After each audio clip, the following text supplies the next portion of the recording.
Hi everyone, welcome to Score Plus. This is Shailendra Pandey, your physics educator. प्यारे बच्चों, आप लोगों को मैंने मोशन चैप्टर पढ़ाया था जिसमें मोशन इन स्ट्रेट लाइन की बात हम लोगों ने कर लिया था।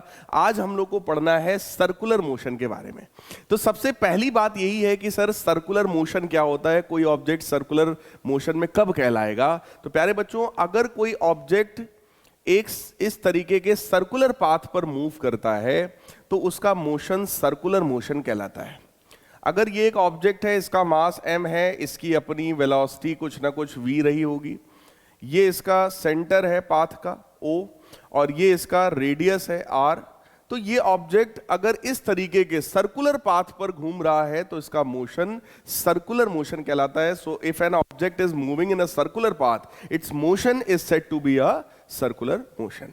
देखो, सर्कुलर मोशन में कुछ चीजें इंपॉर्टेंट होती हैं। जैसे सबसे पहली बात, यहां पर अगर हम लोग प्यारे बच्चों ध्यान दें, ऑब्जेक्ट की जो वेलोसिटी है वो जब ऑब्जेक्ट यहां पर था तो वेलोसिटी ऐसे थी, जब यही वाला ऑब्जेक्ट आपका यहां पहुंचेगा तो वेलोसिटी कुछ ऐसी हो जाएगी, यही वाला ऑब्जेक्ट आपका कुछ यहां पर पहुंचेगा तो वेलोसिटी ऐसी हो जाएगी, यही ऑब्जेक्ट जब आपका यहां पर पहुंचेगा तो वेलोसिटी ऐसी हो जाएगी। कहने का मतलब ये है कि ऑब्जेक्ट की जो वेलोसिटी यहां पर है वो टेंजेंशियल वेलोसिटी है। ये सबसे पहला इसका कॉन्सेप्ट है। और अगर वेलोसिटी टेंजेंशियल है तो आप चेक करो, वेलोसिटी का मैग्नीट्यूड हो सकता है लगातार v बना रहे, v यहां, v यहां, v यहां, v यहां, v यहां। वेलोसिटी का मैग्नीट्यूड प्यारे बच्चों सेम हो सकता है, लेकिन वेलोसिटी का डायरेक्शन यहां सेम नहीं हो सकता, क्योंकि डायरेक्शन हमेशा चेंज हो रहा है। जब यहां था तो डायरेक्शन इधर था, यहां पहुंचा इधर हुआ, यहां पहुंचा इधर हुआ, यहां पहुंचा इधर हुआ। इसका मतलब डायरेक्शन लगातार यहां पर प्यारे बच्चों चेंज हो रहा है। और अगर यहां पर डायरेक्शन चेंज हो रहा है तो इसका मतलब स्पीड को तो मैं कांस्टेंट बोल सकता हूं, स्पीड इज कांस्टेंट, लेकिन क्योंकि प्यारे बच्चों यहां पर डायरेक्शन चेंज हो रहा है, direction is changing, so velocity is also changing. Velocity हमारी चेंजिंग है, या हम लोग ये कह सकते हैं कि वेलोसिटी हमारी वेरिएबल है ना। तो वेलोसिटी जो है that is not constant, so velocity is certainly it is variable. Velocity हमारी वेरिएबल है। और प्यारे बच्चों, अगर वेलोसिटी यहां पर वेरिएबल है तो इसका मतलब there must be some change in velocity, there must be some acceleration. तो सर्कुलर मोशन में स्पीड भले कांस्टेंट हो जाए लेकिन वेलोसिटी वेरिएबल होगी, तो there must be some acceleration. और प्यारे बच्चों, अगर कुछ एक्सेलरेशन है तो सर्कुलर मोशन हमेशा ही एक एक्सेलरेटेड मोशन हो गया। तो circular motion is always an, we can write it is always an accelerated motion. Motion in straight line में आपने पढ़ा था uniform motion, non uniform motion. Uniform motion का मतलब था स्पीड कांस्टेंट, क्योंकि स्ट्रेट लाइन मोशन पढ़ रहे थे तो स्पीड और वेलोसिटी दोनों कांस्टेंट हो गई, क्योंकि जो स्पीड थी वही वेलोसिटी थी। तो वहां पर मैंने बोला स्पीड कांस्टेंट, वेलोसिटी भी constant, acceleration zero, uniform motion. लेकिन प्यारे बच्चों, यहां पर यूनिफॉर्म सर्कुलर मोशन की भी अगर मैं बात कर रहा हूं, स्पीड अभी भी कांस्टेंट है लेकिन वेलोसिटी कांस्टेंट नहीं है, वेलोसिटी इज वेरिएबल। और अगर वेलोसिटी वेरिएबल है तो प्यारे बच्चों, यूनिफॉर्म सर्कुलर मोशन हमेशा ही एक एक्सेलरेटेड मोशन होता है। This is always an accelerated motion. और इस एक्सेलरेशन को हम लोग कहते हैं सेंट्रीपिटल एक्सेलरेशन। इस एक्सेलरेशन का नाम होता है सेंट्रीपिटल एक्सेलरेशन। मैं आपको पूरा इसका बेस समझा दे रहा हूं, पूरा बेसिक समझा दे रहा हूं कि सर्कुलर मोशन में क्या होता है। सेंट्रीपिटल एक्सेलरेशन होता है जो कि हमेशा, that is always towards centre of the path, that is always towards centre of the path.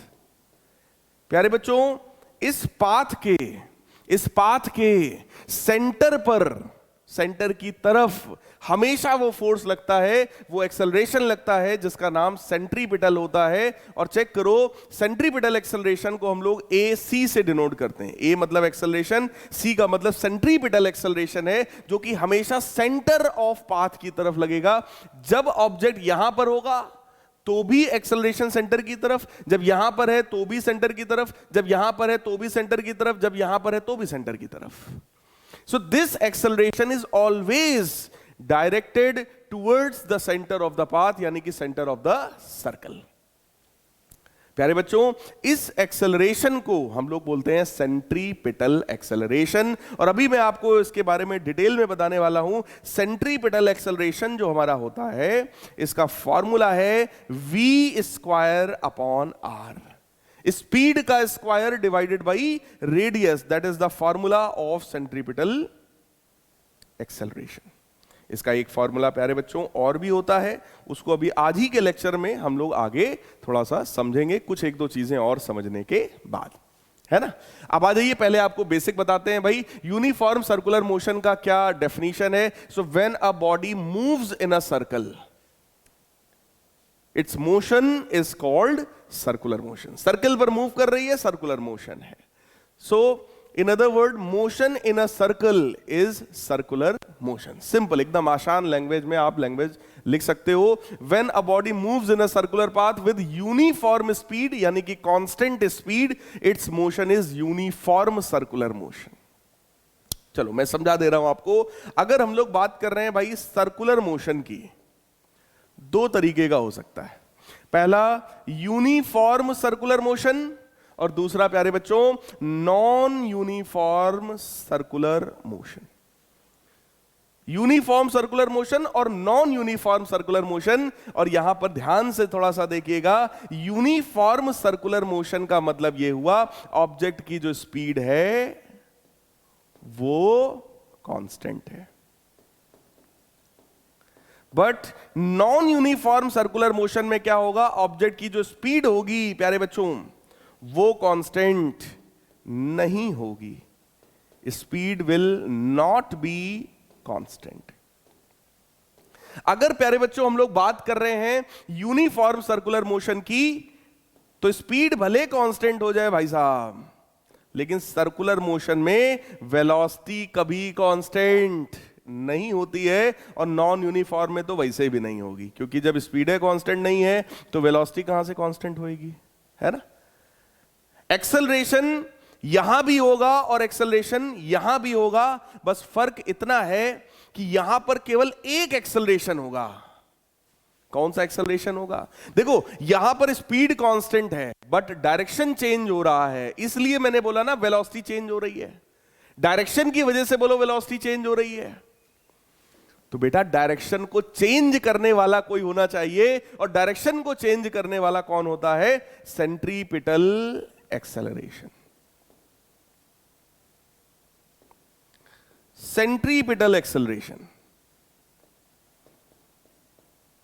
केवल एक एक्सेलरेशन सेंट्रीपिटल एक्सेलरेशन, और सेंट्रीपिटल एक्सेलरेशन का काम वही है to change the direction of the velocity.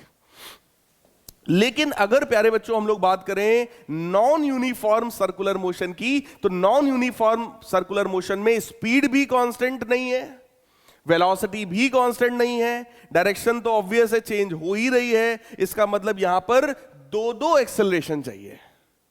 Direction को चेंज करने के लिए बोलो कौन सा होता है?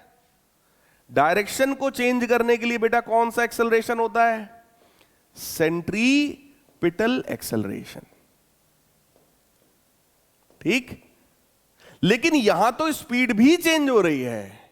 स्पीड चेंज होने का मतलब यह है, अगर यह सर्कुलर मोशन में है, ऑब्जेक्ट की स्पीड यहां पर u है, यहां जब पहुंचा तो स्पीड कुछ बढ़ गई, यहां पहुंचा तो स्पीड कुछ और बढ़ गई, यहां पहुंचा तो स्पीड कुछ और बढ़ गई। यहां पर मान लो u1 है, यहां u2 है, यहां पर u3 है, यहां पर u4 है। स्पीड लगातार चेंज हो रही है, या तो बढ़ रही है या तो घट रही है। इसका मतलब यहां पर स्पीड को चेंज करने वाला भी कोई एक्सेलरेशन भाई साहब होना चाहिए। और वो एक्सेलरेशन होता है बेटा टेंजेंशियल एक्सेलरेशन। टेंजेंशियल एक्सेलरेशन, एक यहां पर है सेंट्रीपिटल और यहां पर दो दो होगा, सेंट्रीपिटल एक्सेलरेशन भी होगा और उसके साथ साथ टेंजेंशियल एक्सेलरेशन भी होगा। इसको मैं थोड़ा सा कोशिश कर रहा हूं कुछ जगह आ जाए, है ना। ये देखिए, सेंट्रीपिटल के साथ साथ टेंजेंशियल एक्सेलरेशन भी प्यारे बच्चों होगा। टेंजेंशियल एक्सेलरेशन भी यहां पर होगा। ये कॉन्सेप्ट है ना। तो इसका मतलब अगर आप बात कर रहे हो यूनिफॉर्म सर्कुलर मोशन की, तो इसका मतलब है कि ये ऐसा सर्कुलर मोशन है जिसमें स्पीड कांस्टेंट है। डायरेक्शन तो चेंज होगी, एक्सेलरेशन तो होगा ही होगा, सेंट्रीपिटल एक्सेलरेशन भी होगा, सब होगा, लेकिन ये स्पीड कांस्टेंट है, इसलिए नाम यूनिफॉर्म सर्कुलर मोशन है। और यहां पर स्पीड भी चेंज हो रही है, वेलोसिटी भी चेंज हो रही है, सेंट्रीपिटल एक्सेलरेशन भी है डायरेक्शन के लिए और टेंजेंशियल एक्सेलरेशन भी है स्पीड के लिए। तो ये प्यारे बच्चों नॉन यूनिफॉर्म सर्कुलर मोशन, लेकिन आपको परेशान नहीं होना है, इसमें बवाल ज्यादा है, इसीलिए ये आपके सिलेबस में नहीं है। टेंशन लेने वाली भाई साहब कोई बात नहीं है, ठीक है ना। बिल्कुल, जब मैं यहां पर हूं आपको कोई टेंशन लेने की जरूरत नहीं है। फिजिक्स में कठिन से कठिन चीज आएगी मैं, लेकिन उसको आपके लिए एकदम हलवा बना दूंगा, ये मेरी गारंटी है। आप लोग मेरे साथ 9th क्लास से जुड़ रहे हो और 9 से लेके जब आप 12 तक IIT के लिए और नीट के लिए जब आओगे, मैं गारंटी लेकर बोल रहा हूं आपको मैं कठिन से कठिन चीजें भी इजी कर दूंगा, क्योंकि आपका मैं बेस अभी से स्ट्रांग बना रहा हूं, अभी से मैं आपके साथ मेहनत कर रहा हूं, आप मेरे साथ मेहनत कर रहे हो, ठीक। तो आपका बेस अभी से मजबूत हो रहा है, कोई दिक्कत भाई साहब नहीं आएगी, बिल्कुल टेंशन लेने वाली बात नहीं है। अब आ जाते हैं यूनिफॉर्म सर्कुलर मोशन में। अगर हम लोग कुछ एक्सेलरेशन के कॉन्सेप्ट को समझें तो देखो क्या है, when a body moves along circular path then direction of the motion or direction of the speed keeps on changing continuously। Direction लगातार चेंज होती रहती है। जब ऑब्जेक्ट यहां पर था, मान लो नीचे अगर ऐसे क्लॉकवाइज अगर घूम रहा है, तो यहां पर डायरेक्शन देखो साउथ में था। जब वो यहां पर पहुंचा ऑब्जेक्ट, तब उसकी जो स्पीड या वेलोसिटी थी उसकी डायरेक्शन इधर की तरफ है। ये कौन सा डायरेक्शन होता है, वेस्ट, वेस्ट साइड में है। जब वो ऑब्जेक्ट यहां पर पहुंचा तब देखो डायरेक्शन ईस्ट में है, मतलब डायरेक्शन लगातार यहां पर चेंज हो रहा है। Since velocity changes due to continuous change in direction, क्योंकि डायरेक्शन चेंज हो रहा है इसलिए हमें कहना पड़ रहा है प्यारे बच्चों की यहां पर वेलोसिटी चेंज हो रही है। Therefore motion along circular path is always accelerated motion. Circular path पर प्यारे बच्चों जो मोशन होता है हमेशा ही एक्सेलरेटेड मोशन होता है बेटा, क्योंकि डायरेक्शन चेंज हो रहा है। डायरेक्शन चेंज होने की वजह से आप उसको एक्सेलरेटेड मोशन बोल रहे हो। तो सेंट्रीपिटल एक्सेलरेशन का काम क्या है, to continuously change the direction. Direction को लगातार चेंज करने की जिम्मेदारी किसकी है, सेंट्रीपिटल एक्सेलरेशन की। अब आ जाओ speed of a body in uniform circular motion की हम लोग बात करें। अगर कोई एक ऑब्जेक्ट है इस तरीके के सर्कुलर पाथ पर घूम रहा है, ये इसका मान लो सेंटर है, ये इसका रेडियस है, ठीक। ये ऑब्जेक्ट है, इसका अपना कुछ तो मास होगा ही होगा और इसकी अपनी कुछ ना कुछ स्पीड होगी। अगर आपसे कहा जाए स्पीड बता दो, तो बेटा स्पीड का मतलब होता है डिस्टेंस ट्रेवल्ड अपॉन टाइम। कितना डिस्टेंस ट्रेवल करेगा एक चक्कर पूरा करने में, भाई एक पूरा चक्कर करने में it will travel distance 2 pi R which is equal to circumference, है ना। एक चक्कर पूरा करने में 2 पाई आर डिस्टेंस ट्रेवल करेगा और इसको कुछ ना कुछ टाइम टी लगेगा। तो इसी को हम लोग बोलते हैं v बराबर 2 pi r upon t, that is the speed of the object. तो अगर कोई ऑब्जेक्ट सर्कुलर मोशन में है तो उसकी स्पीड का फॉर्मूला क्या है, डिस्टेंस अपॉन टाइम, यानी 2 pi r upon T.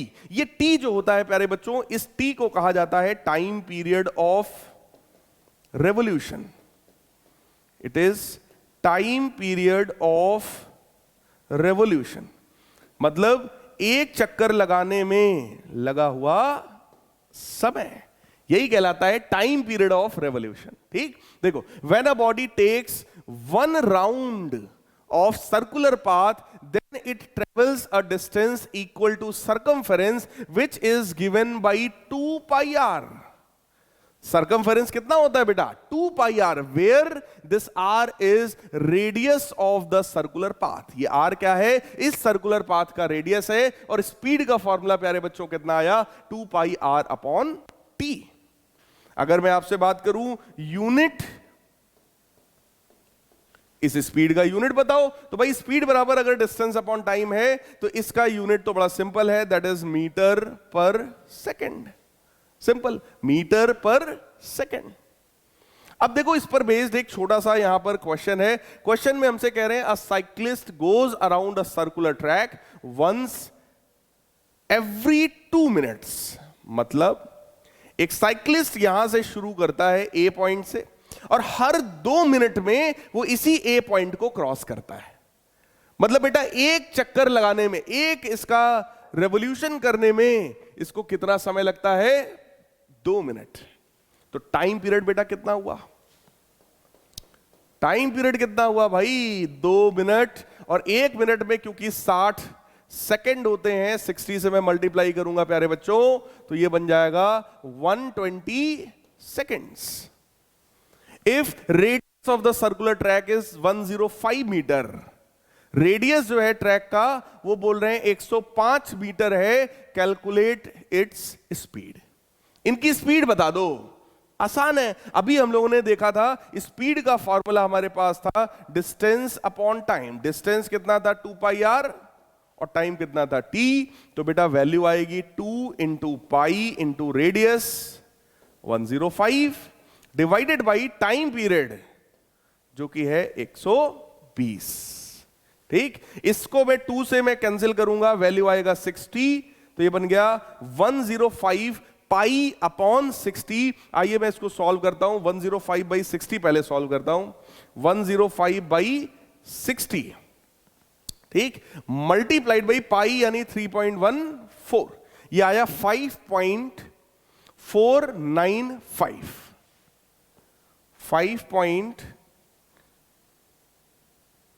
5 just a minute,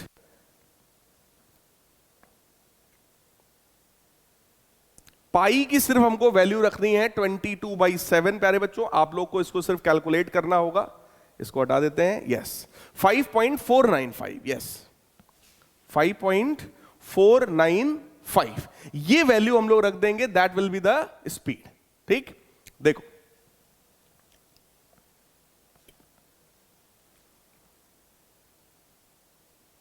(5.495) metre पर सेकेंड। ये प्यारे बच्चों इसकी स्पीड निकलकर यहां पर आ गई है। यही हमसे क्वेश्चन में पूछा गया था। अगला देखो क्या है। नेक्स्ट कॉन्सेप्ट है एंगुलर डिस्प्लेसमेंट।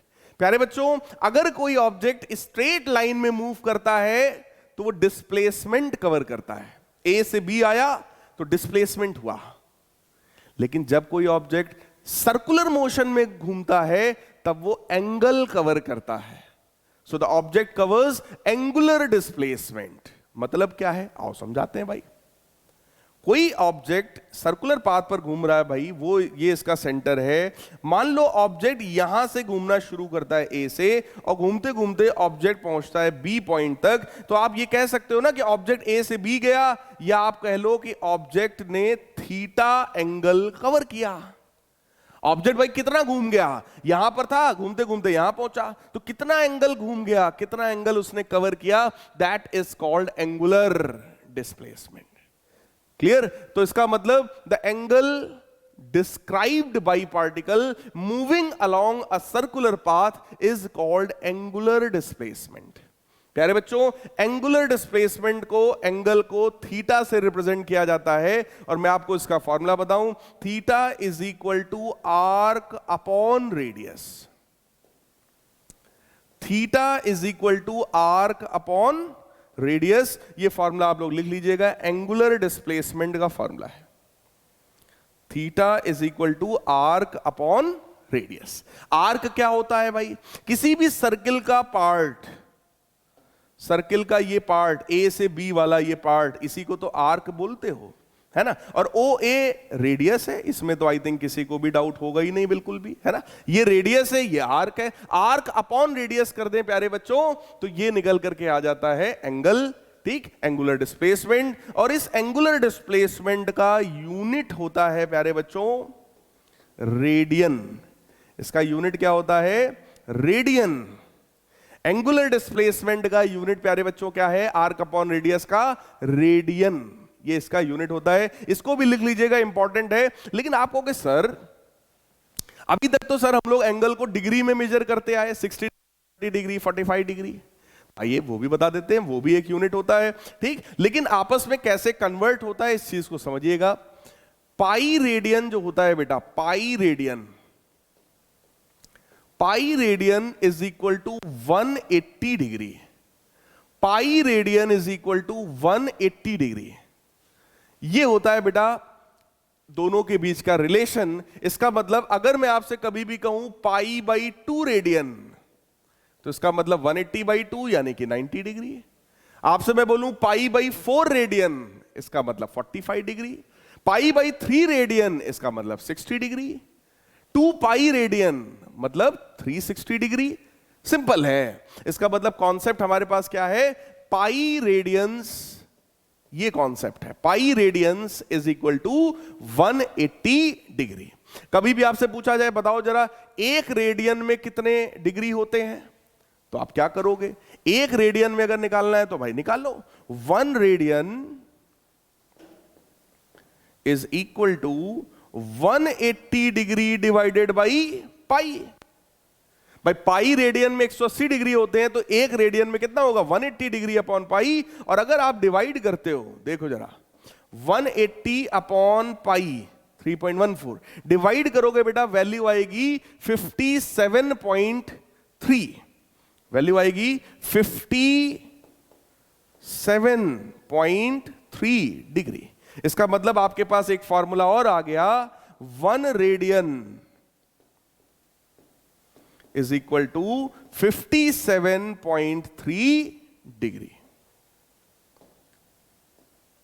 लेकिन बेटा मेरा पर्सनल सजेशन यही है कि आप इस फॉर्मूले को याद करने की बजाय, ठीक, आप इसको लर्न करो, ये आसान है। Pi radian is equal to 180 degree, easy है, इसमें कोई बवाल नहीं है, एकदम सिंपल सा कॉन्सेप्ट है। So SI unit of the angular displacement, जिसको हम लोग रिप्रेजेंट करते हैं थीटा से, इज रेडियन। एंगुलर डिस्प्लेसमेंट का यूनिट हो गया मेरे प्यारे बच्चों रेडियन। नेक्स्ट अगला कॉन्सेप्ट देखो, सर्कुलर मोशन में क्या है, एंगुलर वेलोसिटी, जिसको हम लोग रिप्रेजेंट करते हैं ओमेगा से। जब कोई ऑब्जेक्ट स्ट्रेट लाइन में चलता है तो वहां पर लीनियर वेलोसिटी होती है, जिसको v से डिनोट किया था, जिसका फॉर्मूला था डिस्प्लेसमेंट अपॉन टाइम। बिल्कुल उसी से मिलता जुलता, वहां पर लीनियर डिस्प्लेसमेंट था, यहां पर एंगुलर डिस्प्लेसमेंट है। So angle covered per unit time is called angular velocity. So rate of change of angular displacement is called angular velocity. और दोनों में से angular word यहां से और angular word यहां से अगर हटा दें तो बनेगा rate of change of displacement is called velocity. यही तो आपने पढ़ा है, rate of change of displacement is known as velocity. तो rate of change of angular displacement is known as angular velocity. और प्यारे बच्चों एंगुलर वेलोसिटी को ओमेगा से रिप्रेजेंट किया जाता है। इसका फॉर्मूला होता है delta theta upon delta T, यानी कि चेंज इन एंगुलर पोजीशन, और you can simply say change in angle upon time interval. Change in angle upon time interval, ये इसका प्यारे बच्चों फॉर्मूला होता है omega is equal to delta theta upon delta T. Change in angle upon time interval. अब angle का unit क्या था, रेडियन, और टाइम का सेकंड, तो इसका यूनिट क्या हो गया, रेडियन पर सेकंड, और you can say radian second inwards. आपके ऊपर है, चाहे ऐसा लिखो चाहे ऐसा लिखो, एक ही बात है। So its unit is simply radian per second. Next, relation between angular velocity and linear speed v। तो प्यारे बच्चों, अगर कोई ऑब्जेक्ट सर्कुलर पाथ पर है, यहां से चलना शुरू करता है, कुछ समय के बाद यहां पर पहुंच जाता है और उसका रेडियस ये भी r था, ये भी r था, ये इसका सेंटर था, a से चलना शुरू किया, b पर पहुंच गया, तो आप मुझे बताओ जो डिस्टेंस इसने कवर किया है, क्या वो डिस्टेंस यही आर्क के बराबर है? बताओ भाई, जो डिस्टेंस इसने कवर किया क्या वो आर्क के बराबर है? अब डिस्टेंस ये है, रेडियस ये है ना? तो यहां पर हम लोग सीधे सीधे फॉर्मूला बोल सकते हैं कि sir theta is equal to arc upon radius. Sir अभी जस्ट 1-2 मिनट पहले ही तो आपने बताया था theta is equal to arc upon radius. बिल्कुल सही बात है भाई, ठीक, बिल्कुल करेक्ट है। तो यहां पर मैं अगर क्रॉस मल्टीप्लाई करूं तो बनेगा arc is equal to theta into radius.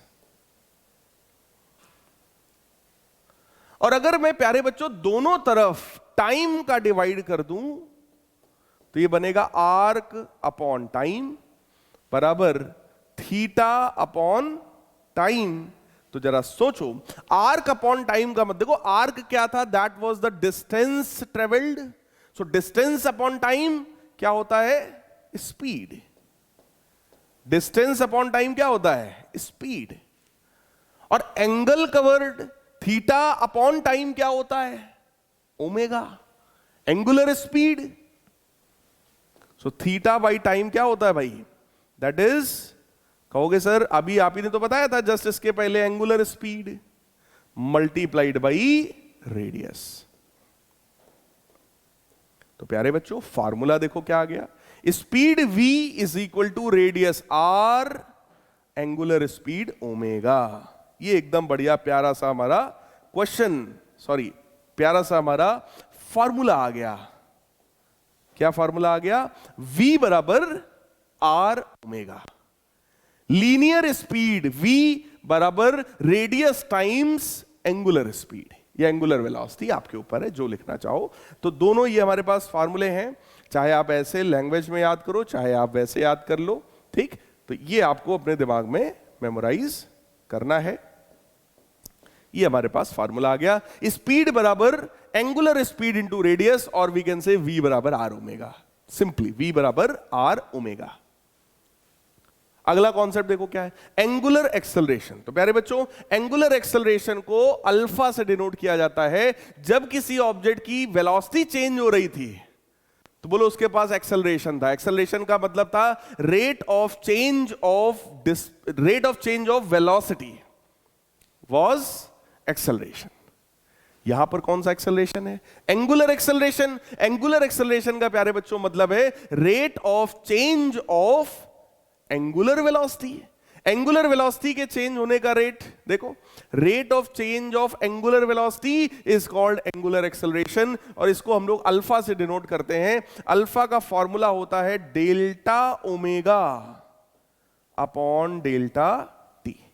ये इसका बेसिक फॉर्मूला है, यानी कि angular acceleration is equal to change in angular velocity. मैं पूरा लिख रहा हूं, it means change in angular velocity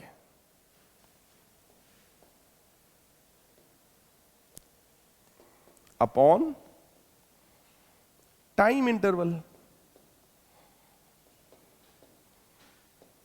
जैसे आप लोगों ने मोशन इन स्ट्रेट लाइन में पढ़ा था, change in velocity upon time interval होता था ना लीनियर एक्सेलरेशन।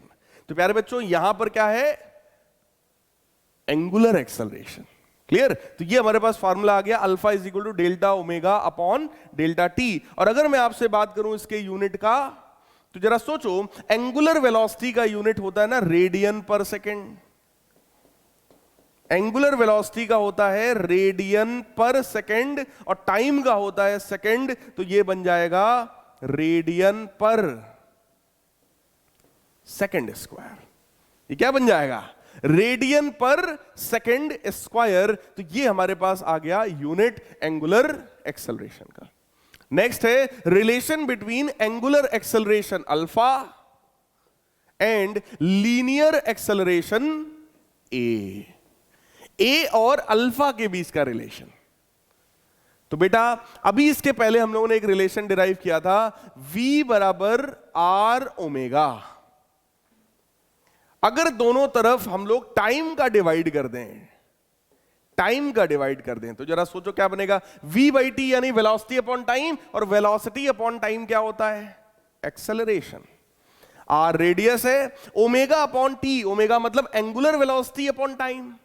तो बताओ एंगुलर वेलोसिटी अपॉन टाइम क्या होता है, एंगुलर एक्सेलरेशन। तो ये हमारे पास प्यारे बच्चों फॉर्मूला आ गया, ए बराबर आर अल्फा। दो फॉर्मूले हमारे पास आ गए, कौन कौन से, v बराबर आर ओमेगा और a बराबर R alpha. v linear speed है, ओमेगा एंगुलर स्पीड है, a लीनियर एक्सेलरेशन है और अल्फा हमारा एंगुलर एक्सेलरेशन है। और लीनियर मोशन से एंगुलर मोशन में जाने का यह तरीका है। लीनियर मोशन को एंगुलर में कन्वर्ट करना है तो रेडियस का मल्टीप्लाई कर दो, बस कन्वर्ट हो जाएगा। क्लियर। तो ये हमारे पास एक सिंपल सा फॉर्मूला आ गया। देखो बेटा, मुझे पता है आप लोग क्लास 9th में हैं और 9th में बहुत ज्यादा डेप्थ में सर्कुलर मोशन नहीं है, लेकिन आपके बेसिक्स देखो, जो जो चीजें आप अभी समझ सकते हो वो सारी चीजें मैं आपको अभी समझा देना चाहता हूं कि कम से कम वो बेसिक आपका स्ट्रांग होगा, है ना। इसलिए मैं ये सारी चीजें आपको एक एक करके बता दे रहा हूं। हालांकि अभी जब आप 11th क्लास में आओगे तो सेम चीज का डेरिवेशन जब मैं बताऊंगा तो थोड़ा अलग तरीके से बताऊंगा, वहां पर थोड़ी सी और भी कुछ चीजें आएंगी, उसकी भी मैं बात करूंगा। लेकिन अभी मैं जानता हूं आप 9th में हैं, इसलिए मैं चीजों को बिल्कुल भी कॉम्प्लिकेटेड नहीं कर रहा हूं, मैं आपके दिमाग में एक कॉन्सेप्ट बैठा रहा हूं, है ना। नेक्स्ट कॉन्सेप्ट है सेंट्रीपिटल एक्सेलरेशन, जिसको डिनोट किया जाता है ए लिखो और स्मॉल सी। अगर कोई ऑब्जेक्ट सर्कुलर पाथ पर है तो उसकी वेलोसिटी का डायरेक्शन प्यारे बच्चों लगातार चेंज हो रहा होता है, और उस वेलोसिटी की डायरेक्शन को चेंज करने का काम कौन करता है, एक्सेलरेशन। और वही एक्सेलरेशन होता है सेंट्रीपिटल एक्सेलरेशन, जो कि हमेशा सेंटर की तरफ लगा होता है। Centripetal acceleration is always directed towards centre of the path. तो देखो लिखा है, uniform circular motion is always an accelerated motion, it has radially inward acceleration called centripetal acceleration. अगर कोई ऑब्जेक्ट सर्कुलर पाथ पर है, ये उसका अपना सेंटर है, जब ऑब्जेक्ट यहां पर था तो बेटा उस पर एक्सेलरेशन इधर की तरफ था, सेंट्रीपिटल एक्सेलरेशन। जब वो यहां पर पहुंचा तब एक्सेलरेशन फिर से इधर की तरफ है। जब वो ऑब्जेक्ट यहां पर पहुंचा फिर से एक्सेलरेशन इधर की तरफ है। जब वो यहां पर पहुंचा ऑब्जेक्ट तो फिर से एक्सेलरेशन सेंटर की तरफ है। वैल्यू चेंज नहीं होती, वैल्यू चेंज नहीं हो रही है सेंट्रीपिटल एक्सेलरेशन की, बट डायरेक्शन लगातार towards the centre of the path बना हुआ है, इसका नाम सेंट्रीपिटल एक्सेलरेशन है। Formula of the centripetal acceleration A C is equal to V square by R, V square by are. और अगर मैं v की जगह उसका फॉर्मूला लिख दूं, v की जगह उसका फॉर्मूला लिख दूं, अभी हमने थोड़ी देर पहले हम लोगों ने पढ़ा है v बराबर आर ओमेगा होता है, तो आर ओमेगा का whole square divided by R. तो प्यारे बच्चों सेंट्रीपिटल एक्सेलरेशन का formula V square by R भी है, और एक फॉर्मूला हमारे पास यहां से और आया, देखो चेक करो, आर स्क्वायर ओमेगा स्क्वायर बटे आर, यानी कि R omega square, R omega square, है ना। तो सेंट्रीपिटल एक्सेलरेशन का प्यारे बच्चों दो फॉर्मूला हमारे पास आ गया। पहला फॉर्मूला है v स्क्वायर बाई आर, और दूसरा फॉर्मूला है R omega square. Centripetal acceleration and velocity are always perpendicular to each other. Velocity tangential है और सेंट्रीपिटल एक्सेलरेशन टुवर्ड्स सेंटर है, तो हमेशा कैसा होगा बेटा, परपेंडिकुलर होगा। डायग्राम में आओ समझा देते हैं भाई। अगर आप ध्यान से देखो तो ये रेडियस है, जब ऑब्जेक्ट यहां पर है तो वेलोसिटी इधर है। अब वेलोसिटी तो इधर की तरफ हो गई, सेंट्रीपिटल एक्सेलरेशन इधर की तरफ हो गया, दोनों के बीच का एंगल कितना है, 90। जब ऑब्जेक्ट आपका मान लो यहां पहुंचा, रेडियस देखो ये है, वेलोसिटी ये है, फिर से एंगल कितना है, 90। इसका मतलब Centripetal acceleration is always perpendicular to the velocity of the object in circular motion. अब आया सेंट्रीपिटल फोर्स. देखो अभी हम लोग इस चीज को जानते हैं, हम लोग आगे पढ़ेंगे या आप लोगों ने फॉर्मूला पढ़ा भी होगा. F बराबर ma होता है. Force is equal to mass into acceleration. और क्योंकि सेंट्रीपिटल एक्सेलरेशन था तो बिल्कुल उसी की वजह से यहां पर सेंट्रीपिटल फोर्स भी आया. सेंट्रीपिटल फोर्स वो फोर्स है जो हमेशा टुवर्ड्स सेंटर लगता है, सेंटर की तरफ हमेशा लगता है. क्यों लगता है? ताकि वो वेलोसिटी का डायरेक्शन चेंज करा पाए, सेंट्रीपिटल एक्सेलरेशन ला पाए. तो वो काम सेंट्रीपिटल फोर्स करेगा. फॉर्मूला इसका क्या होगा? m एक्सेलरेशन कौन सा? सेंट्रीपिटल वाला. वैल्यू कितनी है? v स्क्वायर बाई आर, या फिर m टाइम्स. दूसरा फॉर्मूला क्या है सेंट्रीपिटल एक्सेलरेशन का? r omega square. तो ये प्यारे बच्चों हमारे पास फॉर्मूला आ गया. ये हमारे पास फॉर्मूला आ गया.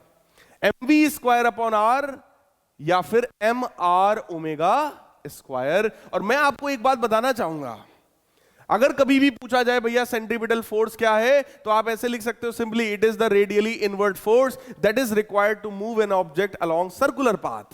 अगर कोई ऑब्जेक्ट सर्कुलर पाथ पर है तो एक नेसेसरी फोर्स जो है वो सेंट्रीपिटल फोर्स है. और प्यारे बच्चों मैं आपको यह बताना चाह रहा हूं कि सेंट्रीपिटल फोर्स कभी भी लगता नहीं है. लगे हुए फोर्सेस में से ही कोई होगा जो टुवर्ड सेंटर है, वही सेंट्रीपिटल है. अलग से आपको कोई force mv square by R का लगाने की जरूरत नहीं है. कोई ना कोई फोर्स पहले से लगा होगा प्यारे बच्चों, वही होगा सेंट्रीपिटल फोर्स. मैं अभी इसको एग्जांपल से समझाता हूं. Centripetal force is always supplied by some real force. किसी रियल फोर्स से इसको सप्लाई किया जाएगा जो पहले से लगा हुआ है, आपको लगाने की जरूरत नहीं है. जैसे जब भी कोई मोटरसाइकिल किसी मोड़ पर मुड़ रही होती है तो ड्यूरिंग टर्निंग, वो भी तो सर्कुलर पाथ है ना, एक मूवमेंट के लिए वो भी तो सर्कुलर पाथ पर घूमा. और जब टर्निंग के समय आप अपनी साइकिल को सर्कुलर पाथ पर घुमाते हो, वहां भी सेंट्रीपिटल फोर्स रिक्वायर्ड है. और वो सेंट्रीपिटल फोर्स कौन प्रोवाइड करता है? फ्रिक्शन. फ्रिक्शन. इसीलिए कई बार आप देखते हो कि आप अपनी साइकिल चला के जा रहे थे, आपने टर्निंग लिया, वहां बालू पड़ी थी, आप फैल गए साइकिल लेकर, है ना. ऐसा क्यों होता है? क्यों? क्योंकि वहां फ्रिक्शन बहुत कम था. बालू जो थी, बालू की वजह से साइकिल फिसल गई. और वहां पर यह फ्रिक्शन ही था जो सेंट्रीपिटल फोर्स प्रोवाइड कर रहा था. तो मेरे प्यारे बच्चों, उसी की वजह से वहां पर आप गिर गए. अगला एग्जांपल देखो. The electron moves in circle around the nucleus due to centripetal force provided by the electrostatic force of attraction between the electron and the nucleus.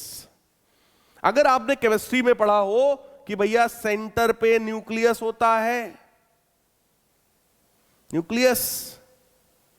Nucleus के चारों तरफ बेटा इलेक्ट्रॉन सर्टेन ऑर्बिट्स में घूमते रहते हैं. पहले ऑर्बिट में बोलो मैक्सिमम 2 इलेक्ट्रॉन होते हैं, सेकेंड ऑर्बिट में 8 इलेक्ट्रॉन्स होते हैं. अगर आपको पता है तो अच्छी बात है, नहीं पता है तो उससे ज्यादा अच्छी बात है. क्यों? उसकी अभी ज्यादा जरूरत नहीं है, परेशान ना हो. मुझे जितना एक्सप्लेन करना है वो मैं आपको अभी एक्सप्लेन कर दे रहा हूं. देखो ध्यान से. न्यूक्लियस में प्यारे बच्चों हमेशा कौन सा चार्ज होता है? पॉजिटिव. ठीक. इलेक्ट्रॉन्स पर हमेशा कौन सा चार्ज होता है? निगेटिव. तो आप बताओ ये वाला पॉजिटिव निगेटिव को अपनी तरफ खींचेगा कि नहीं खींचेगा? आप सबको पता होगा ना, अपोजिट टाइप ऑफ चार्जेस हमेशा एक दूसरे को प्यारे बच्चों अट्रैक्ट करते हैं. सेम टाइप के चार्जेस हमेशा रिपेल करते हैं, ये आपको पता होगा. तो एक पॉजिटिव है, एक निगेटिव है, तो ऑब्वियस है दोनों एक दूसरे को क्या करेंगे? अट्रैक्ट करेंगे. और यही अट्रैक्शन का फोर्स बोलो टुवर्ड्स सेंटर है. तो यही कौन सा फोर्स हुआ? सेंट्रीपिटल फोर्स हुआ. नेक्स्ट देखो. While whirling a stone tied with a string, किसी रस्सी से एक आप कोई ईंटा बांध दो और उसको ऐसे ऐसे घुमाओ तो ऐसे ऐसे घूमेगा वर्टिकल सर्किल में. तो वहां पर जो टेंशन होता है रस्सी का, रस्सी में जो टेंशन है वही सेंट्रीपिटल फोर्स है. अब इमेजिन करो, एक छोटा सा प्रैक्टिकल करो. एक रस्सी ले लो, उसमें एक कोई ईंट बांध दो, और अगर ये ऐसे ऐसे घूम रही होगी सर्कुलर पाथ में, ऐसे ऐसे आप घुमा रहे हो, तो ऑब्वियस है इसको भी तो सेंट्रीपिटल फोर्स चाहिए। वो सेंट्रीपिटल फोर्स किसने दिया? रस्सी ने दिया, क्योंकि रस्सी के अंदर टेंशन है। किस बात का टेंशन है?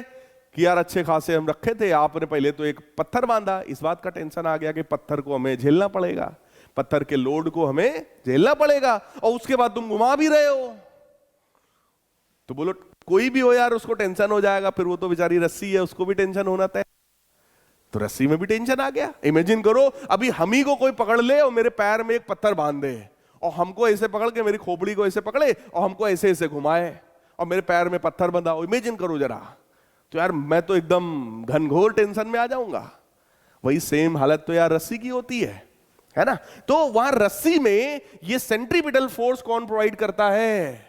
प्यारे बच्चों, रस्सी का टेंशन। आप लोग जब भी धीरे धीरे हमसे पढ़ोगे, मैं आपको आगे बताऊंगा टेंशन किस तरह का फोर्स है। टेंशन बेटा इंटरनल फोर्स है। तुम्हारा टेंशन तुम्हारे अंदर की बात है, मेरा टेंशन मेरे अंदर की बात है ना? इंटरनल फोर्स होता है, इसकी बात कभी करेंगे आप लोगों से, डिटेल में आप लोगों को बताएंगे। फिलहाल अगला कॉन्सेप्ट देखो क्या है। अर्थ रिवॉल्व्स अराउंड द सन। हमारा जो अर्थ है वो सन के अराउंड रिवॉल्व करता है। क्यों रिवॉल्व करता है? वहां भी तो सेंट्रीपिटल फोर्स होना चाहिए। वो सेंट्रीपिटल फोर्स प्यारे बच्चों प्रोवाइड करता है अर्थ और सन के बीच का अट्रैक्शन फोर्स। अभी आप लोग आगे एक चैप्टर पढ़ोगे ग्रेविटेशन, वहां पर बताया जाएगा Newton's law of gravitation. Any two object whole galaxy, पूरे इस गैलेक्सी के कोई भी दो ऑब्जेक्ट उठा लो तो वो हमेशा एक दूसरे को अट्रैक्ट करते हैं। That was Newton's law of gravitation. हमेशा अट्रैक्शन होता है। तो अर्थ और सन भी एक दूसरे को अट्रैक्ट करते हैं, तो वही अट्रैक्शन का फोर्स है प्यारे बच्चों जो यहां पर सेंट्रीपिटल फोर्स प्रोवाइड करता है। तो देखो लिखा है ग्रेविटेशनल फोर्स जो है वही सेंट्रीपिटल फोर्स है अर्थ और सन के बीच का। अब आ जाते हैं नॉन यूनिफॉर्म मोशन में। मैं आपको पहले ही समझा चुका हूं कि नॉन यूनिफॉर्म मोशन में लीनियर स्पीड कांस्टेंट नहीं होगी। अब भाई साहब लीनियर कांस्टेंट नहीं है तो एंगुलर तो बिल्कुल ही नहीं होगी, वो भी कांस्टेंट नहीं है। तो यहां पर जो एंगुलर एक्सेलरेशन है वो जीरो नहीं होगा। प्यारे बच्चों, स्पीड कांस्टेंट नहीं है, एंगुलर स्पीड भी कांस्टेंट नहीं है, एंगुलर एक्सेलरेशन हमारा जीरो नहीं है। लेकिन यूनिफॉर्म सर्कुलर मोशन में केवल एक एक्सेलरेशन होता है, सेंट्रीपिटल एक्सेलरेशन। तो एंगुलर एक्सेलरेशन वहां कितना था? जीरो। लेकिन प्यारे बच्चों यहां पर अगर मैं बात करूं नॉन यूनिफॉर्म सर्कुलर मोशन का, तो वहां पर एंगुलर एक्सेलरेशन जीरो नहीं है। क्यों नहीं है? क्योंकि स्पीड को चेंज कराना है। डायरेक्शन तो चेंज करा ही रहा है सेंट्रीपिटल, वो तो है ही है। उसके साथ साथ मैंने कहा था ना एंगुलर एक्सेलरेशन एक और होगा, टेंजेंशियल एक्सेलरेशन। का काम क्या है? इसका काम है स्पीड को चेंज कराना। क्लियर? तो अगर कोई ऑब्जेक्ट सर्कुलर पाथ पर वेरिएबल स्पीड से घूमे, जब ऑब्जेक्ट यहां पर है स्पीड है 2 मीटर पर सेकेंड, जब ऑब्जेक्ट यहां पर पहुंचा स्पीड इस डायरेक्शन में है बट वैल्यू है 4 मीटर पर सेकेंड, जब ऑब्जेक्ट यहां पर पहुंचा स्पीड है 6 मीटर पर सेकेंड, बट चेक कर लो डायरेक्शन लगातार चेंज हो रहा है। डायरेक्शन चेंज करने का काम कौन करेगा? Centripetal acceleration. और स्पीड को चेंज करने का काम कौन करेगा? कौन करेगा? एंगुलर एक्सेलरेशन, और you can say tangential acceleration. Tangential acceleration. प्यारे बच्चों, नॉन यूनिफॉर्म सर्कुलर मोशन में देखो मैं बताया, अभी मैंने आपको समझाया, सेंट्रीपिटल एक्सेलरेशन भी होता है, उसके साथ साथ टेंजेंशियल एक्सेलरेशन भी होता है। एक टुवर्ड सेंटर है जिसका काम डायरेक्शन चेंज कराना है, और एक टेंजेंशियल एक्सेलरेशन है जिसका काम है स्पीड की वैल्यू को चेंज कराना, है ना? अब ये अपना काम बिल्कुल वही करेगा जैसा लीनियर मोशन में आपने पढ़ा था कि अगर ये पॉजिटिव होगा तो ये स्पीड को बढ़ाएगा, अगर ये निगेटिव होगा तो ये स्पीड को घटाएगा।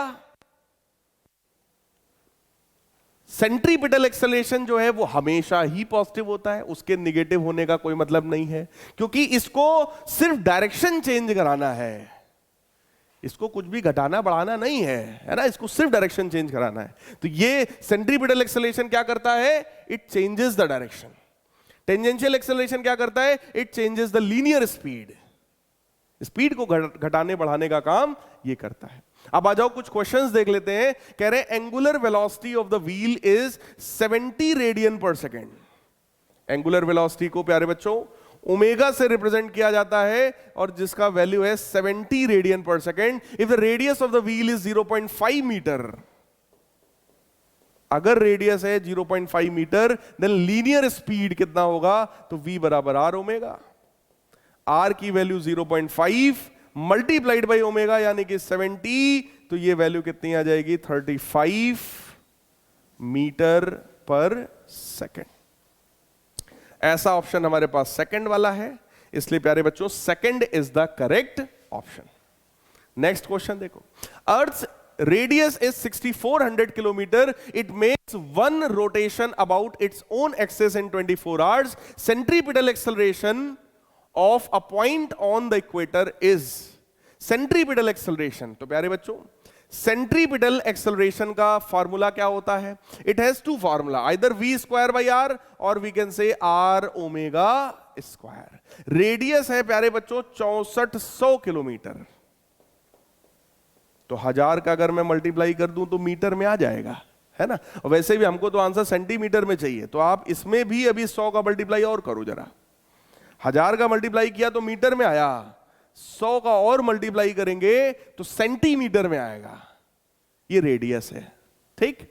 ओमेगा, ओमेगा का मतलब क्या हुआ, ओमेगा का मतलब प्यारे बच्चों है एंगुलर स्पीड, और एंगुलर स्पीड यहां पर होती है, मैं आपको एंगुलर स्पीड का देखो एक कॉन्सेप्ट और बता रहा हूं, क्योंकि इसका मतलब है angle covered per unit time, angle covered per unit time. अब आप मुझे बताओ, अगर पूरा एक चक्कर लगा लिया तो कितना एंगल कवर करेगा, कितना एंगल कवर करेगा भाई, 2 पाई, और टाइम कितना लगा होगा, कैपिटल टी, है ना। वही तो क्वेश्चन में हमको गिवन है, तो ओमेगा की वैल्यू कितनी हुई, 2 पाई बाई कैपिटल टी, और कैपिटल टी कितना है हमारा 24 आवर्स, और 24 आवर में 60 मिनट होते हैं, 60 सेकंड भी होते हैं, और इसका हमें क्या करना है, स्क्वायर।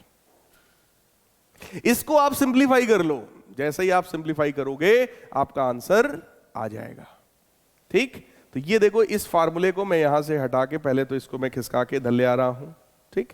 ये आप लोग फार्मूला लिख लो, इंपॉर्टेंट फार्मूला है, ओमेगा बराबर delta theta by delta T, ये तो आप सबको पता है। और एक पूरे चक्कर में एंगल कितना कवर होता है, 2 पाई, और टाइम कितना लगता है, एक टाइम पीरियड के बराबर। तो फार्मूला बन गया ओमेगा बराबर 2 pi upon capital T, 2 pi upon capital T. तो प्यारे बच्चों देखना, जरा ध्यान से देखना, मैं क्या लिख रहा हूं इस चीज को समझना। 2 और इसको मैं कैंसिल करूंगा, 12 आएगा। देखो ये लिखा हुआ है 64, 1 2 3 4 5 6 7 इंटू 10 की पावर 7 टाइम्स पाई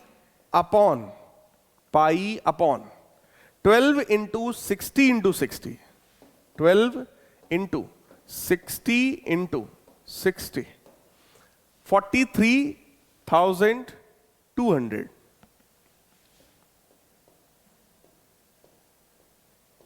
पूरे का होल स्क्वायर। अच्छा जी, सॉल्व करते हैं भाई।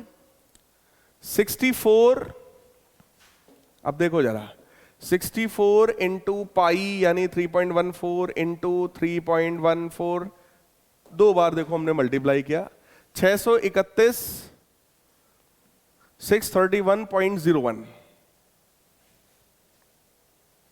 631.01, तो 631 कर लेते हैं, क्यों हम इसको इतना ज्यादा वो करें, इसको हटाओ, 631 इसको मान लेते हैं। दिस देखो हमने क्या किया, 64 इंटू पाई, पाई का स्क्वायर है ना, तो पाई इंटू पाई हमने मल्टीप्लाई कर लिया, इतना आया, डिवाइडेड बाई 43200 का स्क्वायर, तो देखो क्या बनेगा, 43200 इंटू 43200, ये आ गया खतरनाक सी वैल्यू।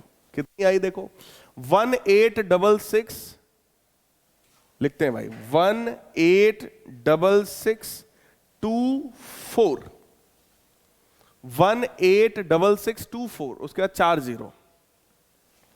4 जीरो भी है भाई साहब, मल्टीप्लाइड बाई 10 की पावर 7। प्यारे बच्चों, ये 4 जीरो यहां से कैंसिल होगा, बोलो 10 की पावर 3 बचेगा, 10 की पावर 3 बचेगा, तो ये बनेगा 631000 डिवाइडेड बाई 186624। आइए डिवाइड करते हैं, कैलकुलेटर तो है ही है तो कोई दिक्कत नहीं है हमको।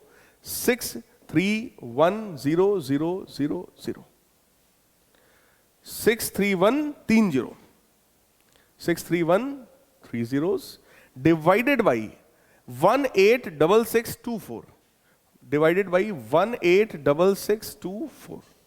जैसे ही हम लोग डिवाइड करेंगे प्यारे बच्चों, ये सॉल्व होकर के आ जाएगा 3.38। कितना आएगा, 3.38, और इसका यूनिट आया सेंटीमीटर पर सेकंड स्क्वायर। तो 3.38 को हम लोग क्या कह सकते हैं, 3.4। तो हमारा करेक्ट ऑप्शन कौन सा हुआ, थर्ड वाला। देख लो भाई, थोड़ा सा कैलकुलेटिव है लेकिन इस तरीके से आ गया। अगर आपको लग रहा है सर ये क्या 2π/t ये सब क्या है, कैसे करें, तो चलो मैं दूसरा तरीका बता रहा हूं। आप यहां पर लिख सकते हो, ये फॉर्मूला ही हटाओ, ओमेगा के बवाल ही हटा दो।